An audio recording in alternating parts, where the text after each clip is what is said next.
Hi, gang. It's Patrick. And Adam. Coming up on today's episode, we reveal our Fab Five underrated Disney attractions. As always, we discuss the latest Disney news, and we close out the show with some quick D. All that and more on today's episode of Gays Do the D. To all who come to this happy place, welcome.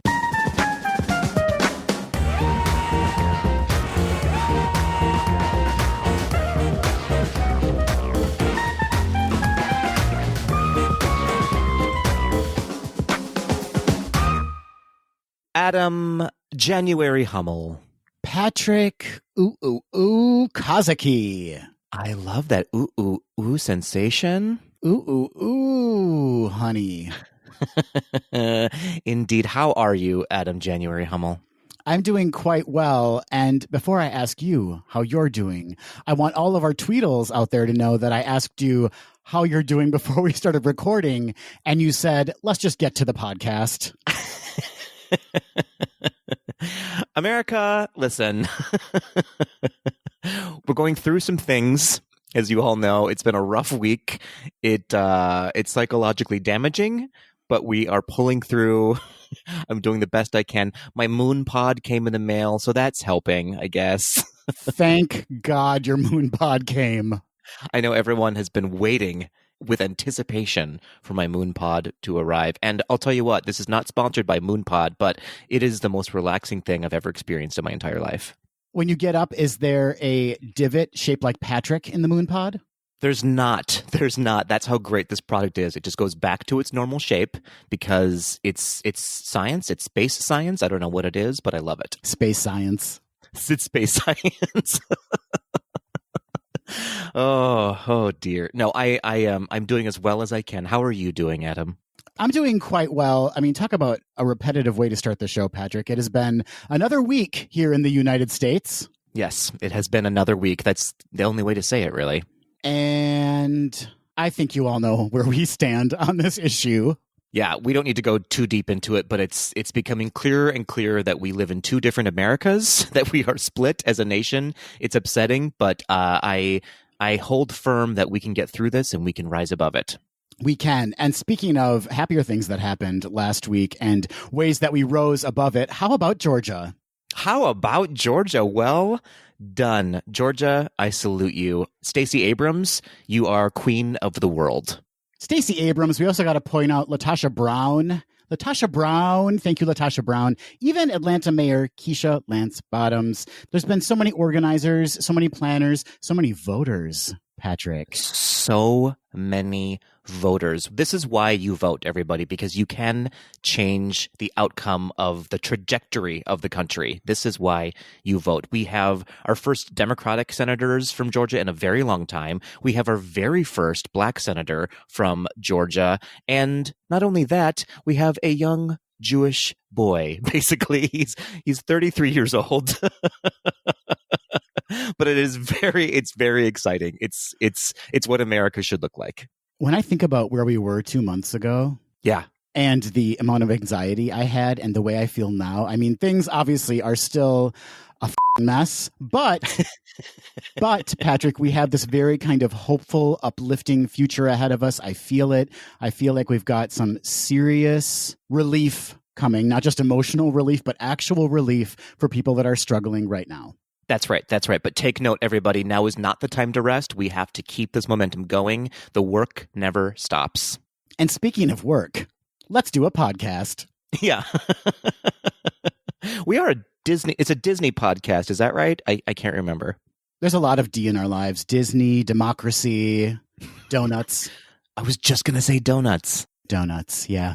The donuts of it all. Also, we have a D weekend in our midst right now, Adam. It's the Run Disney Marathon weekend. All right. When you said D weekend, I fully thought we were headed to Fire Island, but you meant Run Disney. I did. It's not a Puerto Vallarta weekend for us. We are not those gays. I went to Puerto Vallarta. You did? I thought I saw a picture of you. I'm ashamed. I apologize. I'm not calling you out. I'm calling you in. Don't do that again, Adam. Thank you for having this conversation with me. But back to Run Disney.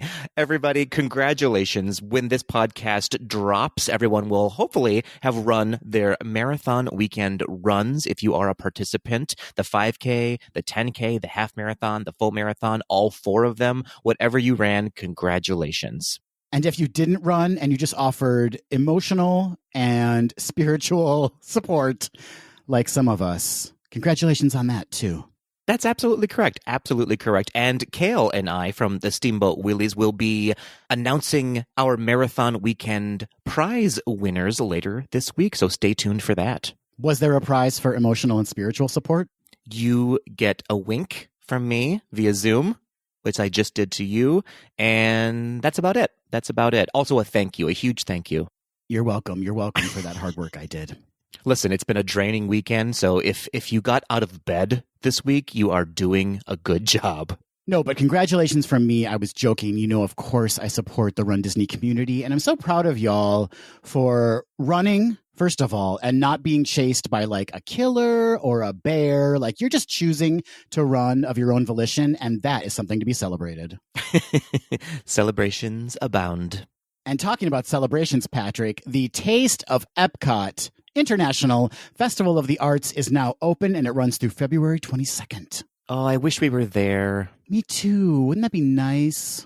It would be nice. I know a few people who are going to be there, and I'm very, very jealous. I wish that we lived closer so we could make that jaunt, but it's just not in the cards right now. But the Festival of the Arts weekend, I think, is one of my favorite, if not my favorite festival that Disney World holds. I mean, this could be applied to any Epcot festival, but this one's a very sip and stroll festival, although I guess not now. Currently, can you sip and stroll? But in the normal times, sip and stroll and look at some art and have some tasty food and enjoy some company and see some performances. It's a great festival. So when you get the chance, if you have not experienced it, both Patrick and I did for the first time a couple years ago, 50 years ago, who can tell?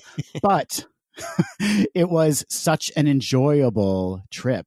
Indeed it was. Strangely, I had an emotional experience when I saw the picture of the mural wall that they are still doing this year, and I really loved doing that. It's such a fun community activity. I miss it so much. Yeah, it's a great experience. You do feel very connected, just adding your own little painted square to that mural. That's right, that they wash off days later. You know what, Patrick? That's the beauty of art, though. Some of it is not permanent. That's right, unless you're using a permanent marker. And then it's very permanent. Yes, it is. Well, moving on, Adam, we have some feedback to talk about. Dane, who's on Instagram at Daneland, wrote into us with some soul feedback from a few episodes ago. That's right. We gave a bunch of feedback on last week's episode, and then we said, you know what? If you still have more feedback, Tweedles, send it our way. Let us know your thoughts. It's quite the conversation surrounding this movie. So we thought, let's continue that conversation into this episode. I should say not just Dane wrote into us, but I am starting with Dane. So Dane says, this movie helped me heal, and I could relate both to Joe and 22. I have learned to forgive and move on from things I regretted. However, I was taken aback to the response of this movie about race. This movie is about life and the beauty it has to offer. Different races and cultures make this world more amazing, and one of the reasons why 22 found its spark. 22 is an abstract character and just so happened to be voiced by a white person. It was not a political move. We are born with a soul, and it's our culture that raises it. I don't understand why people are mad about this casting. Joe, to me, was the everyman, an average Joe that so happens to be black. However, his struggles are universal. We got to see a movie that showed us many aspects of black culture. However, it was the humanity that moved me. All races need to be equally represented and not segregate movies by races. The world is getting smaller, and to coexist with respect is the only option we have. Some things need to be called out about being tone deaf. However, this movie is not one of them. People just want to be angry about something. That is very well said, Dane. I fully understand where you're coming from. Yes, absolutely. We also heard from Jeff, who you can find on Instagram at the Disney Parks Teacher. And Jeff says, I enjoyed Soul, but I agree the white woman attempting to steal a black man's body issue is problematic. I posted a little poll on my Instagram story to see how it compared as a tear fest to some of the other Pixar tear jerkers, Toy Story 3, Coco, and onward. Despite the fact that it just came out, Soul ranked solidly behind Coco and Toy Story 3 for tear factor. The tear factor of it all. I like that. People just watching this movie with their eyes propped open like a Clockwork Orange. Just try not to cry, you know? I love it. I love it. Here's what I'll say. I don't like the idea that this maybe is a white woman attempting to steal a black man's body storyline. I don't think that's accurate. I'm not interested in that storyline, and I don't think that's what Pixar was doing. No, I mean, if you go back to Dane's point, it isn't it. 22, you know, it's not a male or a female. It's not white or black or green. But as we talked about in last week's episode, yeah, there are issues kind of just with the concept, execution, one of those two. But I think both of these gentlemen had some excellent points. Yes, absolutely. If nothing else, this movie is a conversation starter. That's for sure. So thank you, Dane and Jeff, for sending in your thoughts, and to all of our Tweedles who have reached out to us and been a part of this conversation. And moving on in conversation, Adam, we are at This Week in Disney History. What happened this week in Disney history, Patrick? What have you done, Disney? I'll tell you what Disney has done, Adam. 20 years ago, on January 11th, 2001, the downtown Disney district at Disneyland had its grand opening party. The party benefited the Elizabeth Glaser Pediatric AIDS Foundation and was open to donors and celebrity guests like, wait for it, Adam, Sylvester Stallone and Paul Glaser. I mean... Who is Paul Glaser? Well, Adam, he was in Starsky and Hutch. Okay. Yep, exactly. So guests were treated to entertainment, world-class cuisine, and, of course, shopping opportunities. Downtown Disney officially opened to the public the very next day. I'm going to say something very controversial right here, right now in this very podcast. I love Downtown Disney. Controversial indeed. No, it is fantastic. I really like it there. You know what I love? I love if you have the opportunity to stay at like the Disneyland Hotel or the Grand Californian. You just get to stroll through Downtown Disney when everything is not quite open yet to head to the parks in the morning, with the exception of a Starbucks. So you can swing by Starbucks, get your mobile order, have that little pick-me-up as you walk toward the park of your choice. A little pep in your step through Downtown Disney. Maybe grab a pastry or a sandwich. Or a hot person. No, don't do that. Don't do that. Consent is key, everybody. It is key. So get consent first and then grab them. Grab away. Moving on, Adam. 31 years ago, on January 11th, 1990, the Swan Hotel officially opened on Walt Disney World property, designed by Michael Graves. The hotel is a 12-story building with 47-foot swan statues, Adam. It's owned by Tishman Hotel Corporation and was operated at that time by Starwood Hotels under the Westin brand, but I believe is now operated under the Marriott label. Someone will have to fact-check me on that. And of course, its sister hotel, the Dolphin, would open in June 1990. Have you stayed at the Swan, Patrick? I have not stayed at the Swan or the Dolphin Hotel. Let me tell you something, Patrick. When we would visit as a family and drive up in our rental car from the airport, seeing that big-ass swan and that big-ass dolphin was a moment, because that's when you knew that you were getting that much closer to Walt Disney World. Oh, that still holds true today as an adult. When I'm on the Magical Express heading to the Disney parks, that is sort of the key moment when you're like, okay, we're like 5 minutes away. We're almost there. The excitement can start now. And those kind of mauve and teal colors are so 90s. That's right. And then you pass by the Gaylord Hotel and giggle just a little bit. Always, just a little bit.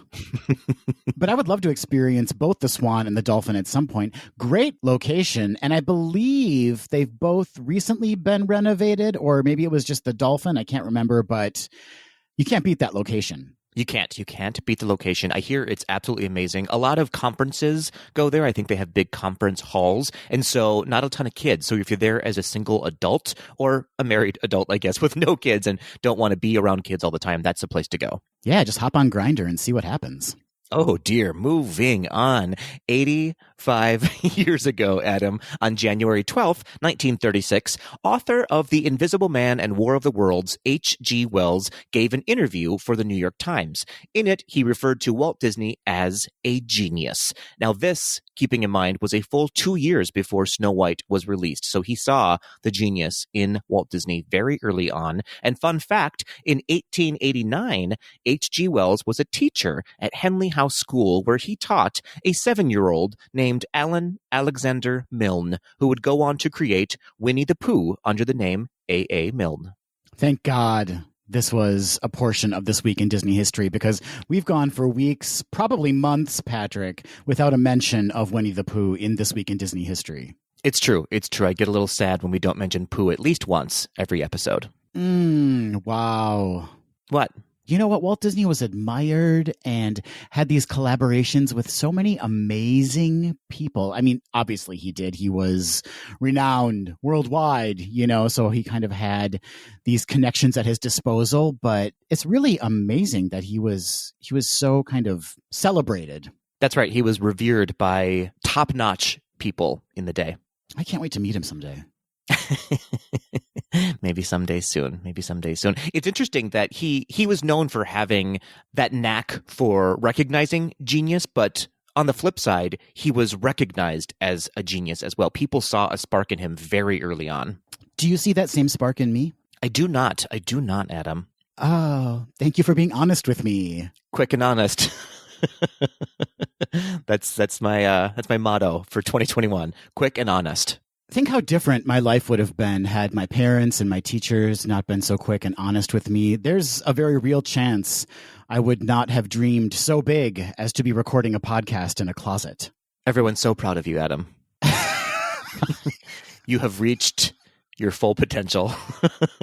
This is the pinnacle for me. Yep, you've arrived. A 42-year-old man just sitting in his closet talking about Disney. Sadly, that's a story for a lot of people. And they don't even have podcasts, so I'm one-upping them. And that, ladies and gentlemen, was This Week in Disney History. Well, as triggering as news can be, Patrick, let's move into the news. This news, however, is all good news, I think. Maybe not. Nope, I see one of your stories, and it's not a great story, so I've already lied to our Tweedles. Well, the good news, Adam, is that we are, in fact, moving on with the episode, which means I am that much closer to my next whiskey. Well, by all means, let's get through this as quickly as possible and get you your cocktail. Thank you so much. I'm getting the shakes.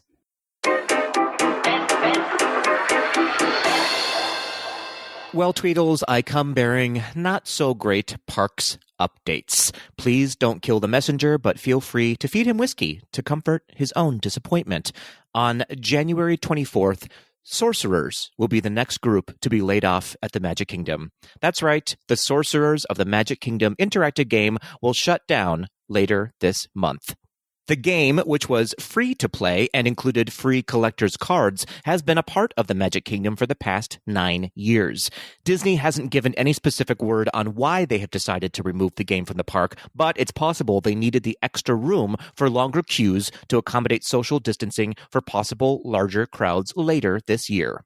Moving on, in a recent interview, Disney Parks Experiences and Products Chairman Josh D'Amaro indicated that the Journey of Water Moana experience is unlikely to open this year. Demolition is underway, however, on Innovations West to make room for Journey of Water, so it's possible that it would open in time for Epcot's 40th anniversary in 2022. It all depends on the construction team and how far they'll go to get it done in time. That's okay. Okay. That's how I feel about it. That's okay, Disney. You take your time on that. It can open for Epcot's 40th anniversary. Why not? That's right. I'm just disappointed that you breezed right past my joke, but that's fine. That's fine. Oh, what was the joke? Repeat it. Nope, that's okay. Moving on. D'Amaro also confirmed that the Tron Light Cycle Run attraction in the Magic Kingdom will not be done in time for the 50th anniversary this October. He did not, however, indicate whether it might be done later this year, or if it won't be ready until 2022. So at this point, it's hard to know where this attraction falls on the grid. Ha ha! I got that one. Thank you so much. Thank you so much. I feel there was a real missed opportunity for you to say that it just wasn't in the cards for Sorcerers of the Magic Kingdom. There we go. Thank you for making my news stories funnier. Just a little polish. I like to polish up those jokes. Thank you so much. I appreciate it. I don't hear them. I just polish them. That's absolutely correct. Absolutely correct. Sorry about it. Don't be sorry. Just stop polishing. Patrick, I finally found something that makes golf a little more interesting. Walt Disney World Resort has introduced the RoboCart, a small robotic golf cart that uses GPS and Bluetooth technology to transport guests' clubs safely around the course. Thank goodness. I've always said that golf is just too exhausting. Golfers clip on the cart's small transmitter, load their golf bag on the cart, and then the autonomous cart follows a few paces behind the golfer at a max speed of 7 miles per hour. When the golfer stops, the cart stops. The robo-carts designed by Club Car are also equipped with all of the amenities the golfer needs: a beverage cooler, a cup holder, sand bottle. What's a sand bottle? It's a bottle of sand, Adam. Thank you. And even a USB port so players can charge their smartphone while they play. The front of the cart has a color GPS screen that gives golfers all of the standard yardage information typically available on full-size riding golf carts. The RoboCarts are currently available at Disney's Oak Trail Golf Course, a 9-hole walking course that appeals primarily to families and younger golfers, and at the 18-hole Magnolia and Palm Championship courses. RoboCarts rent for only $10 in addition to golfers' green fees, are available on a first-come, first-served basis and cannot be reserved ahead of arrival. To learn more, visit the Disney Golf website, golfwdw.com. Breaking news, a sand bottle is used to fill in the divots you make when you swing your golf club and chip some grass out of the ground. So polite. That's golf for you. That's golf. Patrick, how long before we get RoboCarts following people around in the parks with all of their bags, children, service animals, what have you? It's a real Wall-E situation. I've got some more less than great Disney news to deliver. Now, Tweedles, usually I try to make sure that Adam handles all of the bad news, but he beat me to the fun stories this time. So, in response to the new state of emergency declared in Tokyo and the surrounding area, Tokyo Disneyland and Tokyo Disney Sea will be implementing a few tactics to help reduce crowds and hopefully reduce risk of COVID-19 infections.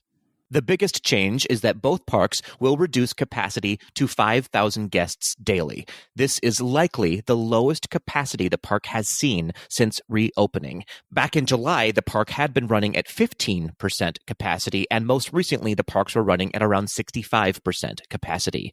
To prepare for this change, the parks have suspended all ticket sales while they adjust their sales platform. As of this recording, all ticket types are listed as not on sale. Any guest who purchased a ticket prior to January 8th, 2021 will still be able to visit the park, and the reduced capacity will begin once it can be determined how many additional tickets can be sold per day. In addition to the lower capacity, the parks will also begin closing at 7 p.m. from January 12th through at least February 7th. Moving on, the Happy Fair with Baymax event at Tokyo Disneyland has once again been postponed until further notice. It was supposed to begin on January 13th. And lastly, the nighttime spectacular Disney Light the Night has also been suspended until further notice. As of now, there are no plans in place to officially close the parks, but I imagine that option is on the table as ticket sales are currently suspended. I know it's never fun reporting on the bad news, Patrick, but you make it sound so good. Thank you. Thank you so much. Quick and honest, everybody. Quick and honest. The best part of HBO's hit series, The Undoing, aside from Nicole Kidman's hair, coats, and barely there Australian accent, was Noma Dumezweni. Did you watch The Undoing, Patrick? The answer to that is no. It's really something. I encourage you to check it out. I've heard so many mixed reviews on that show. A lot of people really love it, but they don't know why they love it. It is entertaining, and sometimes in the greatest way possible, and sometimes you're like, what's going on here? Got it. So it's a lot like my life. Just like your life. Noma Dumezweni played Hugh Grant's lawyer in the series, but now she's heading under the sea as she has boarded Disney's upcoming live-action remake of The Little Mermaid. According to a January 5th Deadline article, it is unknown who Dumezweni will be playing, other than it will be a brand new role that wasn't in the animated movie. Dumezweni previously appeared in Mary Poppins Returns for Disney as the secretary for the Fidelity Fiduciary Bank, Miss Penny Farthing. That is a drag name if ever I heard one. Penny Farthing, Patrick. I love it. I love it. Also, interesting to note in the Deadline article, Ursula, who will be portrayed by Melissa McCarthy, is listed as Ariel's evil aunt. Patrick, is that a mistake, or is the live-action movie adaptation going to lean into the Broadway musical's twist that Ariel and Ursula are fam? I'm interested in that. I am all about mixing the two stories together. Why not? I mean, take the best elements of all iterations, right? Let's make this a smash. Let's add some songs from Smash. I know you're joking, but can you imagine Let Me Be Your Star as the second act opener? I'm fully into that. Let Me Be Your Starfish. Let me be your starfish. You beat me to it.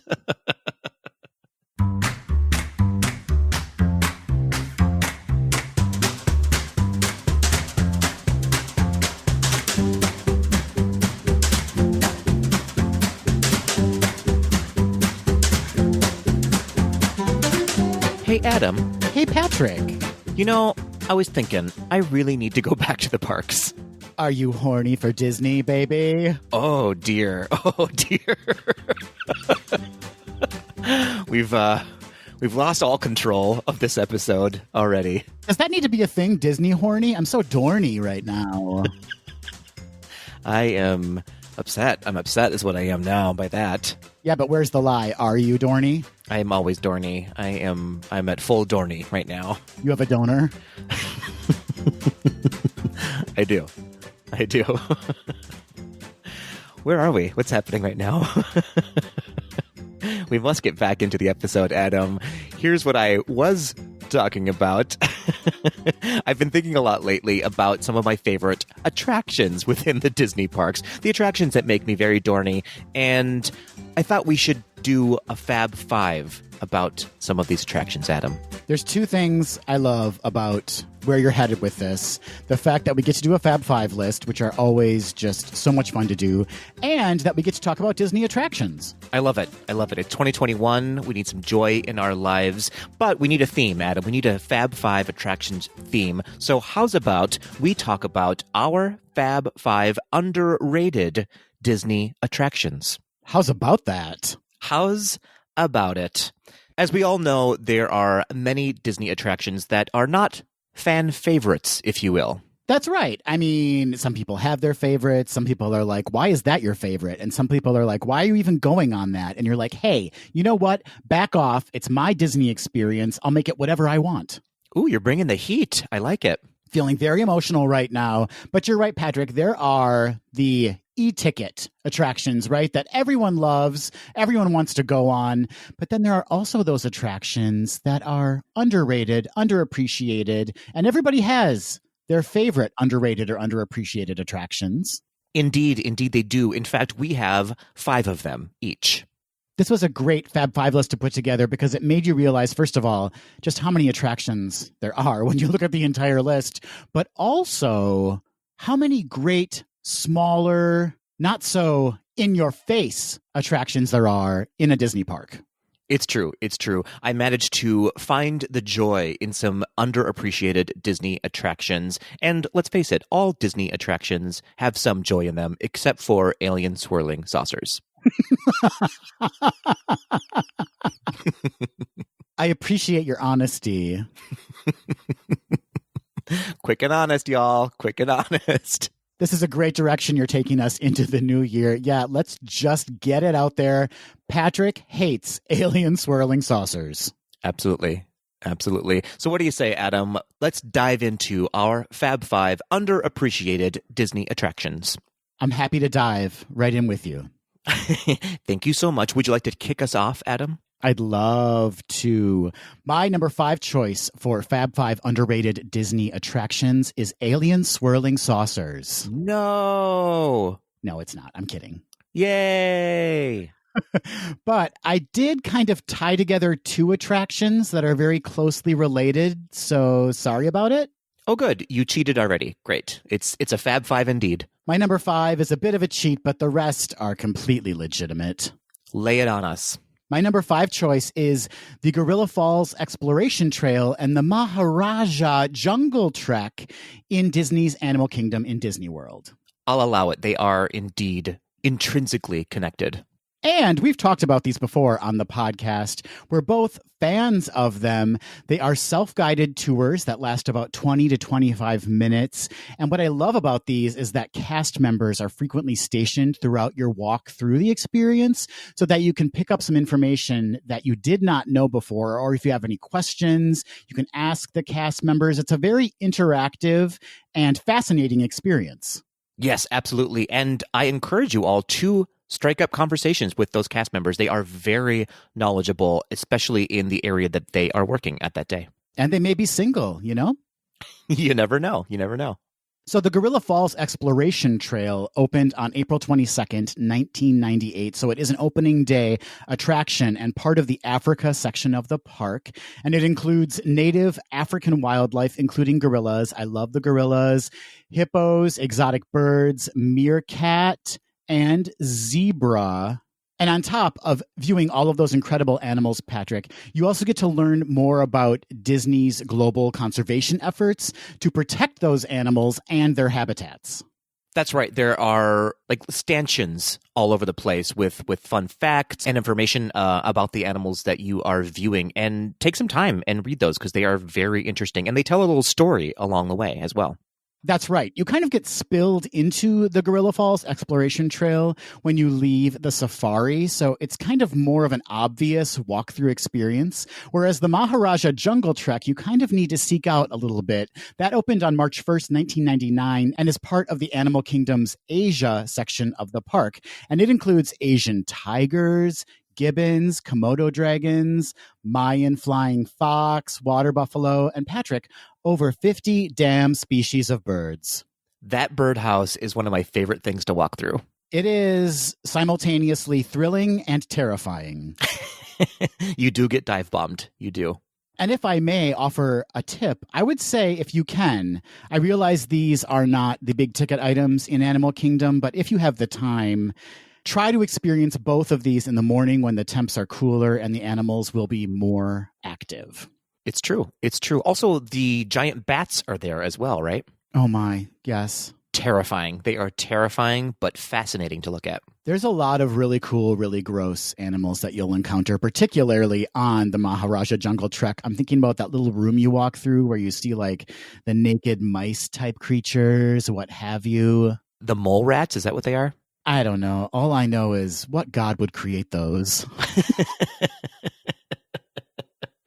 So that's my number 5 choice. Both of those trails, the Gorilla Falls Exploration Trail and the Maharaja, I can't not say that, like the Duke in Moulin Rouge, Maharaja Jungle Trek. I was thinking the exact same thing. Absolutely. Well done. I love that attraction. Those attractions, I guess. Yeah, they are really great. You feel like you're learning. You kind of feel proud of yourself for going through them and picking up some facts. And they really are a true Disney attraction, right? Like Walt Disney was very into animals and he was also very into educating his park guests. So you do feel like this is quintessential Disney. Yes, indeed. And I always accidentally spill into the Gorilla Falls after I get off of the safari, and I just go with it. Just go with it, folks. If you find yourself wandering that way, don't turn around. Continue on your journey. Beautiful views. I could watch those gorillas all day. They're fascinating. They are. They're super fun and beautiful, beautiful creatures. All right, Patrick, it's time for your number 5. Hit me with it.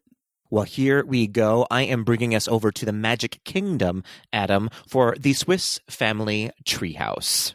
All right, let me just stretch my legs before we begin the climb. It's true. It is quite an expedition to get into the treehouse. So the original treehouse was added to Disneyland in 1962, 2 years after the movie's premiere. The park's treehouse was designed by Bill Martin, and it's as close as they could get to the treehouse from the movie and still have it be a walkable attraction to sustain heavy foot traffic, basically. Incidentally, the movie's treehouse was designed by Wolfgang Reitherman, who we've discussed many times here on the pod. One of Disney's 9 old men. That's correct. So the Disney World treehouse, the one I'm talking about, was an original attraction to the park when it opened in 1971. It's 60 feet tall and 90 feet wide and made of steel, concrete, and stucco. Now, I fully understand that the Swiss Family Robinson has been out of the spotlight for, 50 years now? So I understand that this is probably a very underappreciated attraction and movie, frankly, but I think it's a nice, peaceful gem in the parks. It's the last of a handful of attractions that were opening day attractions for the Magic Kingdom, so I think there's some nice history there. And the last few times that I've been there, it has literally been empty. So maybe, Adam, it's a great place to do a little kissing, you know? A little smooching in that tree. Well, why not? You can pretend you're, I was going to say, part of the Swiss Family Robinsons, but then you'd be kissing a family member, and I don't know if that's appropriate. Kissing cousins.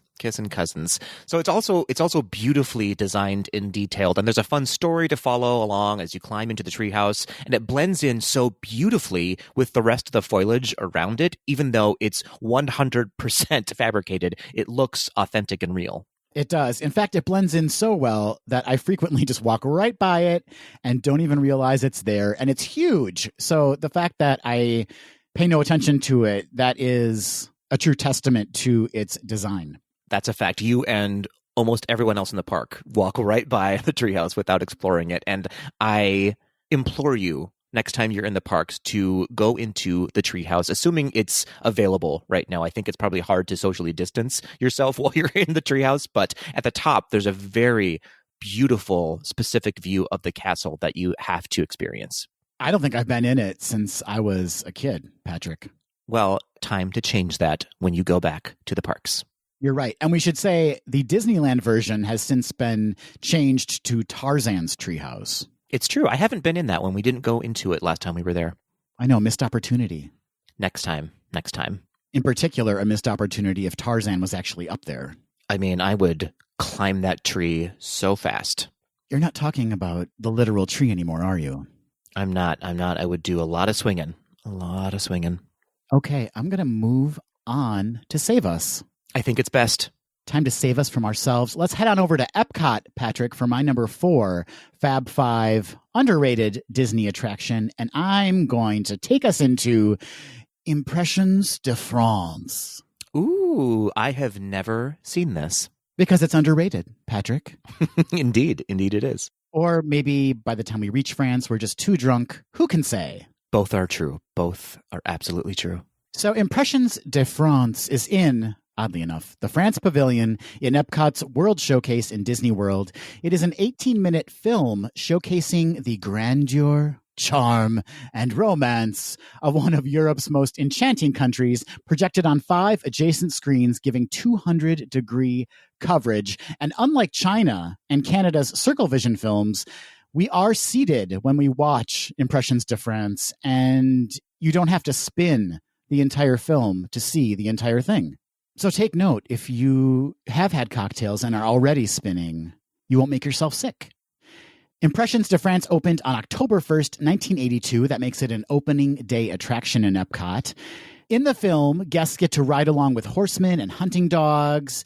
You visit the Hall of Mirrors at Versailles. You stop by a bustling marketplace in Normandy. You see vintners and cognac makers at work. And you get to watch Bugattis racing in Cannes. Cannes? I say Cannes, but I'm not French, so... Someone will correct us, and it's all set to an emotional soundtrack by French composers like Claude Debussy and Maurice Ravel. And the soundtrack, Patrick, is arranged by Disney legend Buddy Baker. Buddy Baker composed the music for films like The Apple Dumpling Gang, The Many Adventures of Winnie the Pooh, and Fox and the Hound, among other classics. And he also composed, as we mentioned in our A Walk in the Park, Liberty Square, Grim Grinning Ghosts from the Haunted Mansion. What a collection. What a collection. So prolific is Buddy Baker. Just amazing. And Patrick, as a fun fact, Impressions de France is recognized by Guinness World Records as holding the world record for the longest running daily screening of a film in the same theater. Wow, I did not know that.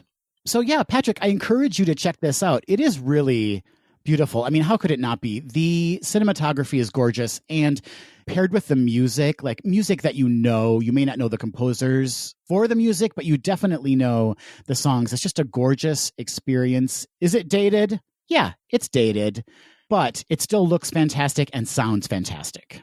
Yeah, I'll definitely have to check that out next time I'm there. Is there a demonstration of the guillotine in Impressions de France? Absolutely. It is post-show and for the kids. Great. I'm all in.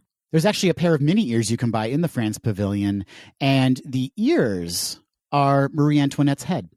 Oh, sensible. I like that. They think of everything, that merchandising team. They do. Anything to make a buck. So maybe this is something we're going to have to pop into for our trip down for the 50th, Patrick. It is quintessential Epcot.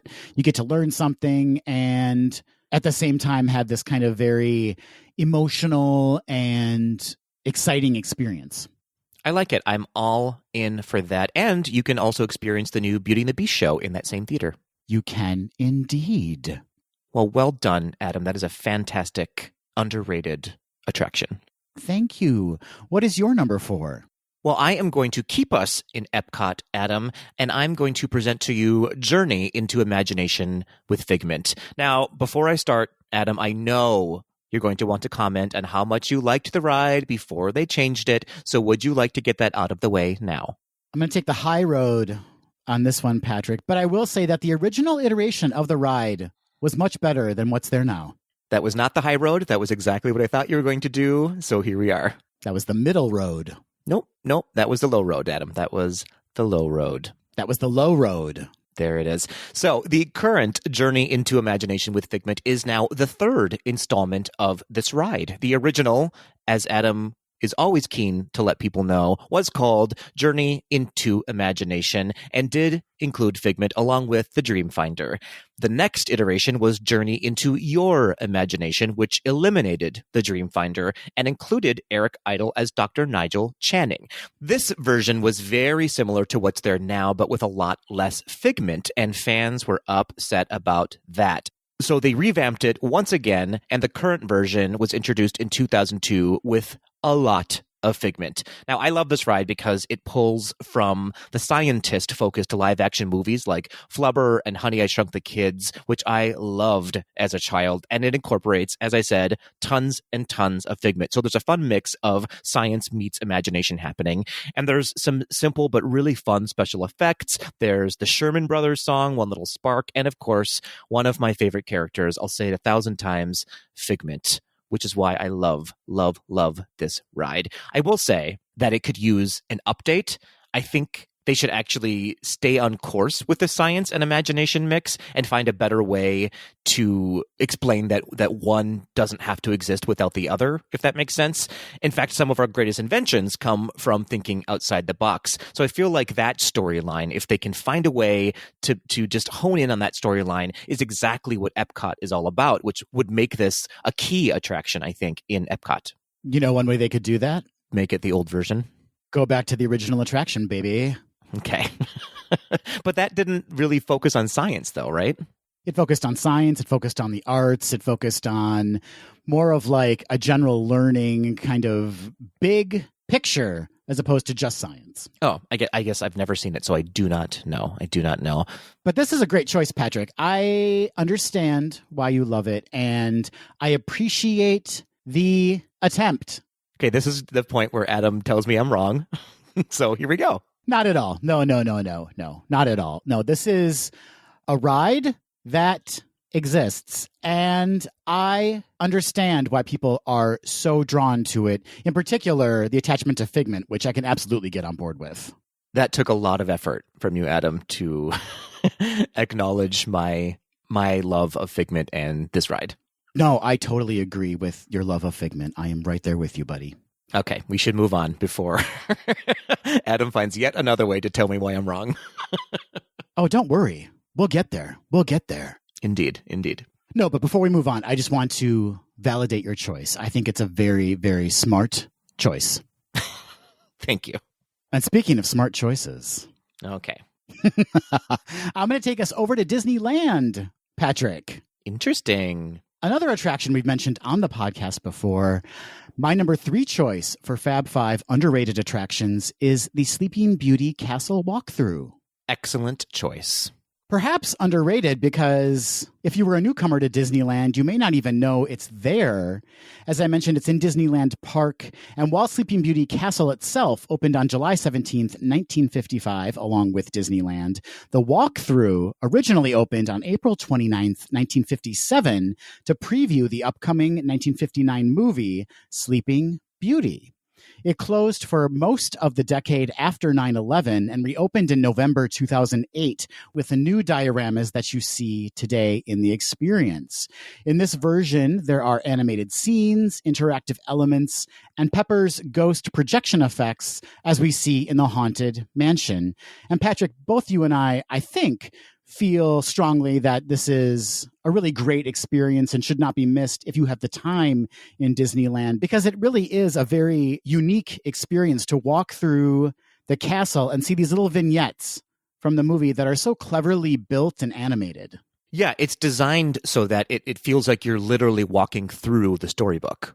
That's right. And you stop at these little windows and they're so dimensional, like there's so many layers to them. And the way they've created these effects, I can't quite wrap my brain around it, but they're really beautiful and really enhance the story they're telling. Yeah, there's sort of a beauty in the simplicity of it all, if that makes sense. It's intricate and beautiful artwork, and I'm sure it's not simple to produce, but it's not overly done. It's not too dramatic that it's overwhelming. It's just a nice, calming, relaxing, beautiful walkthrough. Yeah, they really pay tribute to Ivan Earl's designs. And Patrick, I didn't know this, but just off to the side of the entrance for the attraction, there are videos you can watch. So if you are unable to get up the stairs, or if you're claustrophobic, and we should say it is a tight space to get through that castle, there is an opportunity for you to see this attraction without having to kind of put yourself through that. Yes, it is. It is a very tight hallway that you're walking through for sure. It makes me wish that they had one of these in Disney World for Cinderella Castle. Yeah, there should be some kind of walkthrough experience that tells the story of Cinderella in this very special way. I think each of the castles should have one. I believe the Disneyland France castle has a walkthrough as well with an actual dragon, I think, in the bottom of it. Yeah, they went all out on that one for sure. Now that is extravagant, whereas the Disneyland one is a lot more simplistic. It's quaint, you know? It is. So if you have the time and if you love Disney history and just want to be inside Sleeping Beauty Castle, I recommend checking out this underrated attraction, Sleeping Beauty Castle walkthrough. Love it. Love it. Well done, sir. Thank you, Patrick. That means we're up to your number 3. We are indeed. I'm going back to the Magic Kingdom, Adam, and landing us in Monsters, Inc. Laugh Floor. Now, here's an attraction I have not experienced.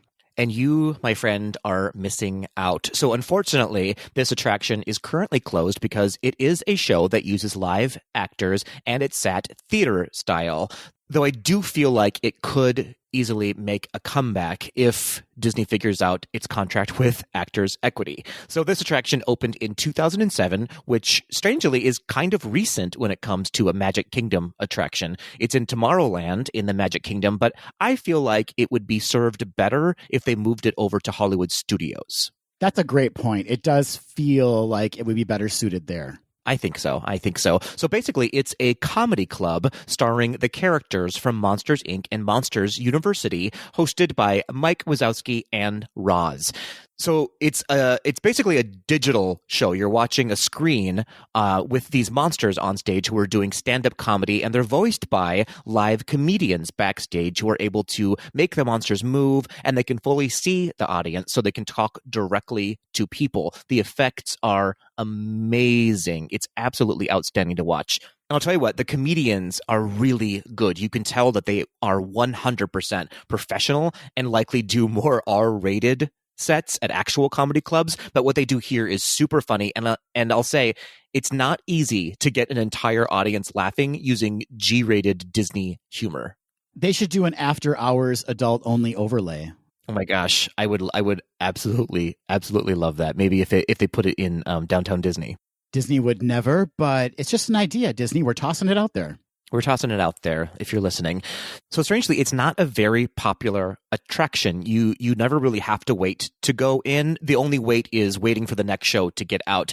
But once you are in line, you will absolutely get into the next viewing. It's pretty enormous actually inside. It is, in my opinion, a must do. If anything, it's just a nice relaxing way to get out of this hot sun in Orlando. But it's super, super funny. I highly recommend people enjoy Monsters, Inc. Laugh Floor.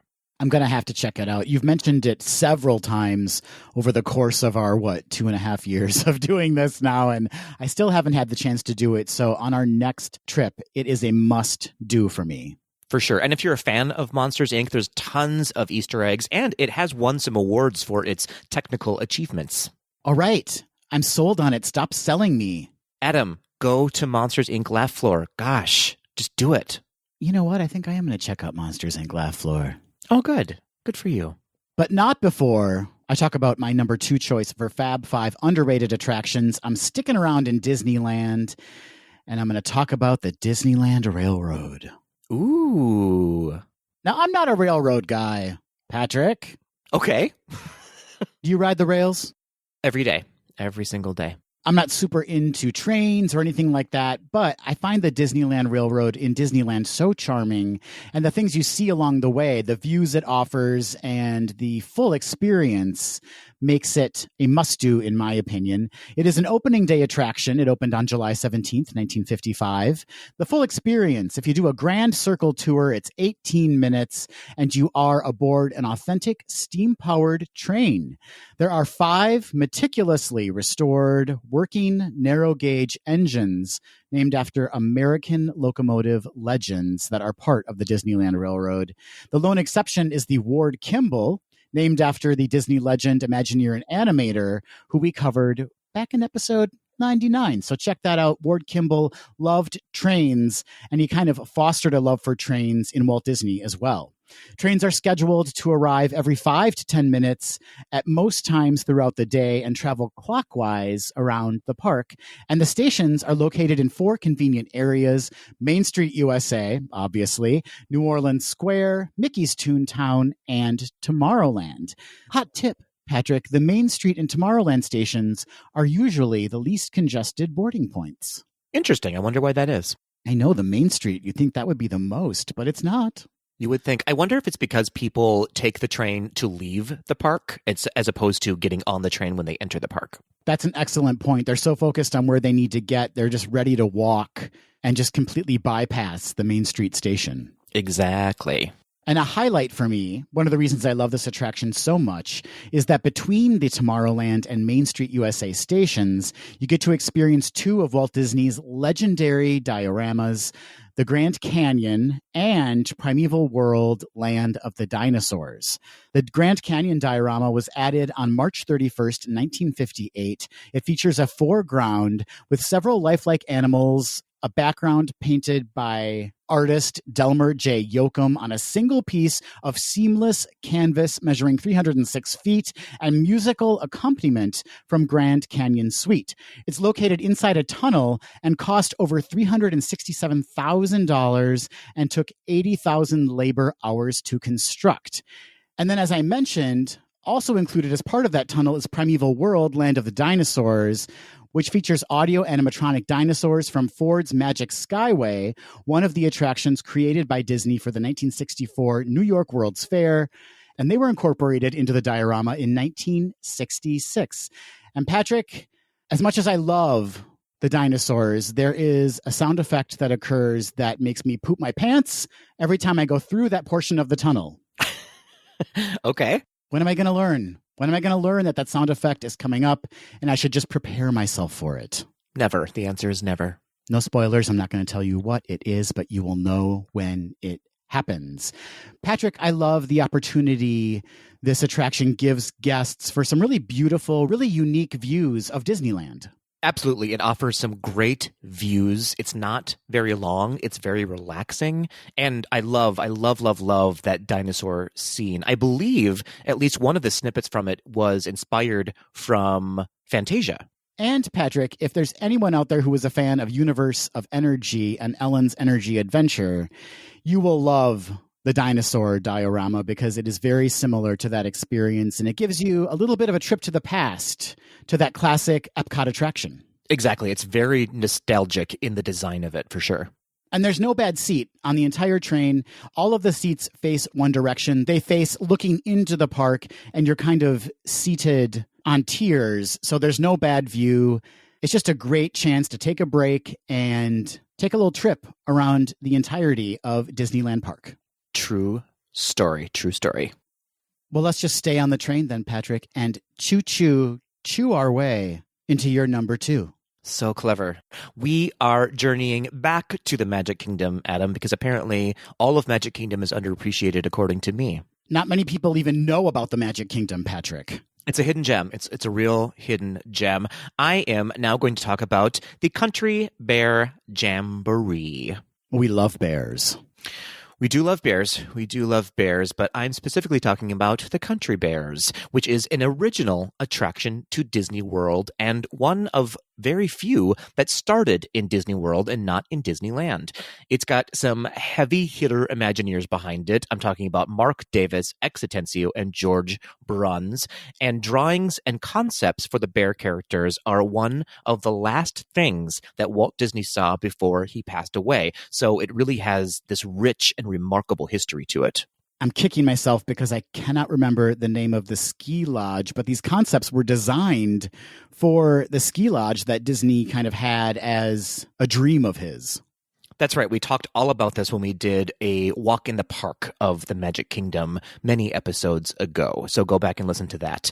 But beyond all of that, it's just a really fun show. It has had a few facelifts over the years, but nothing too drastic. The animatronics themselves have not really been updated or changed, which I think makes them very charming and nostalgic. And there seems to be two camps. One group that really, really wants the show to go away and turn into something else. And then there's the other camp who really loves the show because of the history and nostalgia of it all. And I'm of that camp. I think that this is a fantastic look into the past of what Disney World once was. That's right. Walt Disney said the parks would always be changing. They'd never be finished. But we have to keep the truly beloved classic attractions, and this is one of those for sure. I think so.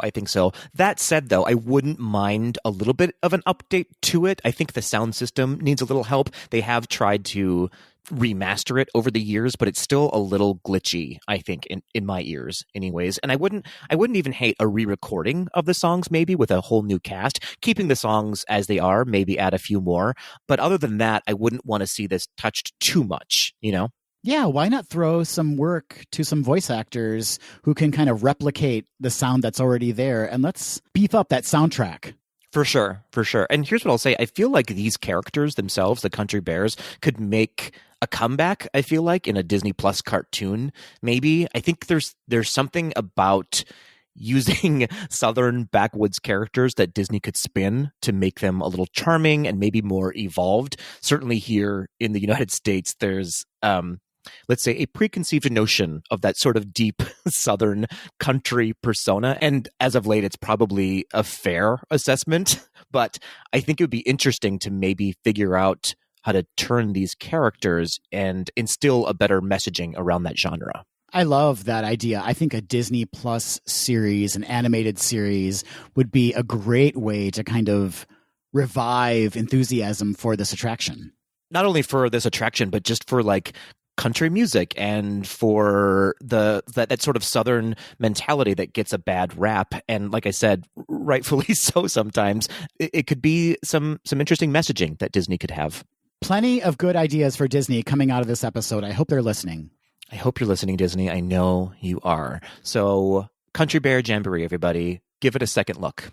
And a third and a fourth, please. What I love about this attraction is not only that it is an original attraction that was born not of a movie or a Disney special, but an attraction that came from nothing, essentially, is that it also kind of harkens back to, and I know this is going to sound totally classless, but it does harken back to like birthday trips to certain pizza locations that had animatronics singing to you. Chuck E. Cheese. I mean, which came first? Really, we know which came first, but I didn't experience those first. My first experience was those birthday parties at those locations. But this is such a special attraction, and it is uniquely Disney and really wonderful. So if you have not checked it out, it's a great chance to see some Disney history and take a break on a very busy, hot park day. Absolutely. And I will say, it is fun. I think I always leave going, I forgot how much fun this is, how funny the songs are, how charming it is. It's just a really good experience. Well, I just can't bear it, Patrick, but we're at my number one. Good job. Good job with the puns today. Thank you so much. They've taken all of my focus. My number one choice for Fab Five underappreciated Disney traction is the Disneyland monorail. I'm ending with two transportation options. Who am I? It opened on June 14th, 1959, and was originally an attraction just in Tomorrowland. There's a fun story behind the monorail's opening, Patrick. They used oversized ceremonial scissors to cut a ribbon, but the scissors actually failed to cut the ribbon during the televised ceremony. So Walt Disney just simply tore the ribbon instead of cutting them. The Disneyland monorail was the first daily operating monorail in the Western Hemisphere. The track was extended 2.5 miles outside of the park in 1961, and a second station was constructed at the Disneyland Hotel. Today we have the Downtown Disney Station. The current version of the monorail combines the sleek styling of the 1959 classic with new technologies, bringing a retro futuristic look and contemporary feel to the attraction. And I just love the look of the Disney monorail. It looks so cool. It almost looks like it's out of The Incredibles. Oh, that's a good point. Yeah, for sure. It has sort of a classic and a futuristic feel to it. Very streamlined, very retro, very cool. The system uses a 600-volt DC power source and emits no direct exhaust or pollutants into the atmosphere, so it's very environmentally friendly as well. Today, the Disneyland monorail is comprised of 3 Mark 7 trains. Patrick, do you have a guess at what the 3 colors are? Puce, fuchsia, and beige. Wow. I knew you would know. Thank you. The 3 colors are red, blue, and orange. The reason I love the monorail so much, aside from the fact that it's just kind of like a historic icon for the park, it offers great views of Disneyland and Disney California Adventure and Downtown Disney in a roughly 13-minute round trip journey. And here's a great tip for our Tweedles. If you're heading to Disneyland and don't want to deal with crowds during lunchtime, the monorail offers a great escape from the park for lunch in Downtown Disney. Or if you take a midday break and are staying at the Disneyland Hotel or the Grand Californian and want a fun way back into Disneyland for evening activities, take the monorail. It really does offer beautiful views of the park. Excellent. Excellent. So you are specifically saying that the Disneyland monorail is the underappreciated one, not the Disney World one. I think so. I think the Walt Disney World monorail has some issues it needs to work out. I appreciate the Walt Disney monorail. I don't frequently take it while I'm in Disney World, but I know it's been getting some upgrades, so I'm hoping that the next time I ride it, I'll be like, oh, yeah, you know what? This is for me too. So you might say you underappreciate the Walt Disney World monorail. I think I appreciate it exactly as much as it should be appreciated. Oh, I actually really love the Disney World monorail. I take it every time I'm there. Yeah, I think with the updates they've been making and the attention they've been giving it, I'll absolutely have to check it out the next time I'm in Walt Disney World. And, Patrick, we've mentioned on the podcast before the rumors that have kind of been swirling for years about new trains coming. And I really think that the Walt Disney World monorail might need an overhaul, but that obviously won't be coming anytime soon with the current issues the parks are facing. True story. I mean, just keep those doors on, right? Yeah. It's a bit of a safety hazard, but I still love it. And talk about great views. The Walt Disney World monorail also just offers exceptional views. Yes, it does. But back over to Disneyland, I need to ride that next time I'm there. We did not get on the monorail when we were there together. Oh, I thought we did. Mm-mm. I think you'll enjoy it. I mean, a monorail's a monorail, so I imagine I will enjoy it just as much as I do the Disney World one. A monorail is a monorail. That old saying. Classic. Well, that brings us to my very last underappreciated Disney attraction. Are you ready, Adam? I can't wait for it. What is your number one?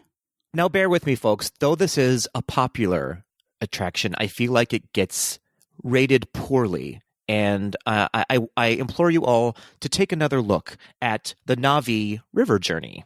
Ooh, okay, yeah. Right. So clearly it's one of the more recent attractions in Disney World. It opened in May 2017 to, I would say, a whelming response. Though people stood in line for hours to get on the attraction, the overwhelming response was sort of a collective meh, wouldn't you say? Yeah, I know you're going to get into this. It's beautiful, but short, right? It's a short experience. Yes, it is. And I fully understand this response to the attraction when you compare it, especially when you compare it to Flight of Passage, which is an extravagant attraction. And then when you have this one, it's hard to really give it full appreciation, if that makes sense. Yeah, I'm fully guilty of that. And I need to steer away from that kind of thinking because much like Magic Kingdom, much like Epcot, much like any other park, there are the large-scale attractions, and then there are the smaller attractions that are very kind of atmospheric and meant to be more of a meditation, Patrick? Sure. Yeah. Yes, absolutely. So my take on this ride is that you have to just sort of take it for what it is, sort of what you were saying. It's a dark ride, and it's about as long as most of the Disney dark rides, like Many Adventures of Winnie the Pooh or Peter Pan's Flight. But for a dark ride, it's pretty incredible. The special effects, both on screen and practical, and the scents and the music all working together really put you in a different world. And of course, we can't forget the shaman at the end of the attraction. It's really and truly a groundbreaking work for animatronics within Disney. It's so lifelike and truly magical to see. A massive animatronic. Yeah, every time I see it, I have to remember that it's not a real person because it looks so lifelike. So my hunch, Adam, is that dark rides in general are going to be a hard sell going forward because we're so used to new rides coming out being thrill rides. And of course, now we have Rise of the Resistance, which is like a 30-minute long attraction. And traditionally, a dark ride for Disney is a few minutes long. And this is, as I said, Pandora's version of a Disney dark ride. It's a synopsis or a snippet of a larger story. And in that respect, I feel like when you're comparing dark rides, this is a superb dark ride. Absolutely. Yeah. I think the complaint is just that you want more of it, right? Like it's so beautiful. You feel like you're absolutely on Pandora. You are surrounded by beautiful views. You mentioned the scents, the music. You just want it to go on longer than it does. Yes, and I think that sort of mentality goes over to Peter Pan's Flight as well, because you're waiting so long for this ride. You're waiting in line for a very long time for a ride that's only like 2 minutes and 30 seconds long, and so you feel sort of ripped off of an experience. But if you use a fast pass and get on right away, I think your experience is a lot better. If you get to Animal Kingdom early in the morning and are able to get on Flight of Passage right away, you can exit Flight of Passage and almost walk right onto Navi River Journey. Exactly. Yeah, I think this ride suffers from expectations, right? Absolutely. Yeah. I don't know what people were expecting. I don't know exactly what I was expecting. But again, because you're so immersed in this beautiful environment, you just want it to keep going. Yes, exactly. So I would urge you next time you're in the Animal Kingdom to experience Navi River Journey and take it for what it is. as a dark ride that's extraordinary in its special effects and its experience in general. That's a great choice for your number one, Patrick. Thank you so much. I want to ride it right now. Don't you kind of like, as I was typing out my little story for this, I was like, man, that soundscape is so relaxing. And that's what I need right now, some meditation. And the song that is in the background, the kind of Navi chant with the music that you hear, is frequently uttered around our apartment. Matthew and I both, in the middle of the day, will just suddenly burst out into the soundtrack from Navi River Journey. That's funny. Disney actually created, we talked about it on the podcast a while back, a soundtrack for Pandora, and that's in it. An excellent choice and an excellent way to wrap up our Fab Five underrated attractions in Disney parks. We did it, everybody. Now, it's your turn, Tweedles. We want to hear from you. Reach out to us and let us know your thoughts on our choices and also what attractions you think are underrated in the Disney parks. You can reach out to us on social media. That's Instagram, Facebook, and Twitter at GDTD Podcast. Or you can leave us an email or a voice memo at info@gazetothed.com. We haven't had a voice memo for quite some time, Adam. We need some more. I love voice memos. Listen, nobody likes the sound of their voice, okay? But no one is thinking, when they hear your voice memo played on the podcast, I don't like the sound of that voice. They're thinking that voice sounds beautiful, and they're passing along very valid points. Isn't that right, Patrick?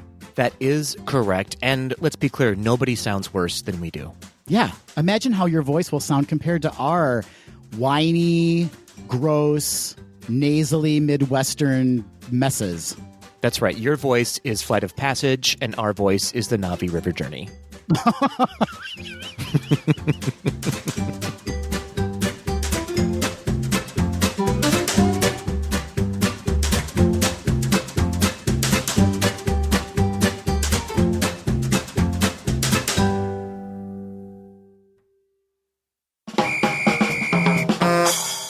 Hey, Patrick. Hey, Adam.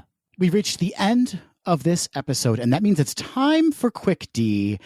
And yet another listener sent in some Quick D questions for us, and that means we are required by law, contractually obligated to answer them. Yes, it is in the Constitution of Gaze to the D. That's right. We wrote it with quills, but they were dipped in glittered ink. The most fabulous quills you ever did see. This week's Quick D question comes from Myrna, who you can find on Instagram at salad, which is something I've never said. Ooh, I do love salad. You know, there's a place near me called Green in the Grain, and they have the best salads in town. So many people love Green in the Grain. It's the best. The caprese salad. Look into it, folks, if you're in Minnesota. The caprese salad. We're so off track, as per usual. Maybe they're a national chain. I don't know. Who can say? Let us know, Tweedledees. Is Green in the Grain... These are the hard-hitting questions we ask here on Quick D. Is Green in the Grain a national chain? Hashtag not sponsored by Green in the Grain. Boy, do I wish I would eat a salad from there every single day and then say, salad. Salad. All right. Myrna has sent us each a question. Patrick, I believe I am required to read mine to you first. Ooh, there's rules involved. There were instructions and schematics. Was it in a droid? Delivered via a friendly droid. Yes. I like it. Help me, Gaze to the D. You're my only hope. Oh, God. If we're your only hope, you are out of luck. Things are on fire. Myrna demands I ask you, Patrick, Cinderella is getting a new shoe sponsor. What does her new shoe look like? Style, color, patterns, etc. Ooh, a new shoe for Cinderoo. I had to rhyme something there. I liked it. Gone are the glass slippers. What do her new kicks look like? They are still made of glass, Adam, so wear them carefully, but they're a glass running shoe. Okay. Your warning to wear them carefully, I feel like, has completely flown out the window. They are very painful. They start out clear, but I'll tell you what, they end red. They do end red. Dark. They're the cutting new brand, Adam. See what I did there? I do. You have returned to the original version and chosen to end in a very dark fashion. Your heels will be cut off. Birds will be pecking out your eyes at the end of this run. What a theme for a Run Disney event. Cutting up with Cindy, you know? I do know. I'm going to pass on this one. Okay. To each their own. To each their own. You will have delightful feet, and we will all have bloody stumps at the end of our marathon weekend. Masochistic weekend. I like this. This is not a lot of design changes need to happen. Maybe just cut off that heel, I guess, and then you can run more efficiently in it. So you're forgoing any kind of modern technology and just fully embracing glass. Fully, 100% glass running shoes. I can't wait to see the ad campaign behind these shoes. We put the pain in campaign. Oh, there you go. There we are. Glass running shoes. I think I've made a horrible decision here, haven't I? Someone's into it. It's a big world, Patrick, and someone is absolutely going to be into the idea of just running through torture. It's the new installment of the movie Hostel. All right, Patrick. Apparently, Myrna sent you a question for me, yes? She did indeed. Are you ready for it, Adam? I am. Well, this is going to be torture for you, Adam. Adam, says Myrna, incorporate these 3 words into a drum roll. I can't wait for this. Adam, the 3 words that you must incorporate into a drum roll are magic, glitter, and yas. Okay. As a trained theater performer, I would typically get paid for such shenanigans. Times are a-changing, Adam. No money is coming your way. Magic, glitter, and yas? Yas. Auntie Myrna, I'd like to thank you in advance for this. This is only fun for me. I'm fully sweating right now. I'll give you a drum roll tip, Adam, as a professional drum roller. Don't overthink it. Just let it come through you. Just let it happen. All right, here we go. Magic, glitter, glitter, glitter, glitter, glitter. Yes. That was pure perfection, Adam. Pure perfection. I appreciate your support. I don't believe you one bit. I think that was probably a mess. You know, when I said earlier in the episode that you fully arrived and you've gone as far as you're going to go, I was wrong. Boy, was I wrong. You have found a new talent.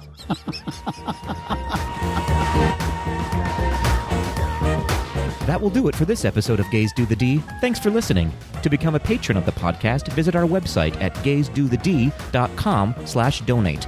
For a donation of any amount, you can receive exclusive Gays Do the D content and help us continue to bring you the very best Disney news and discussion. Continue the conversation after this episode on Facebook, Instagram, and Twitter at GDTD Podcast. Submit your questions or show ideas to info@gaysdothed.com. Have a great week, everybody. See ya real soon.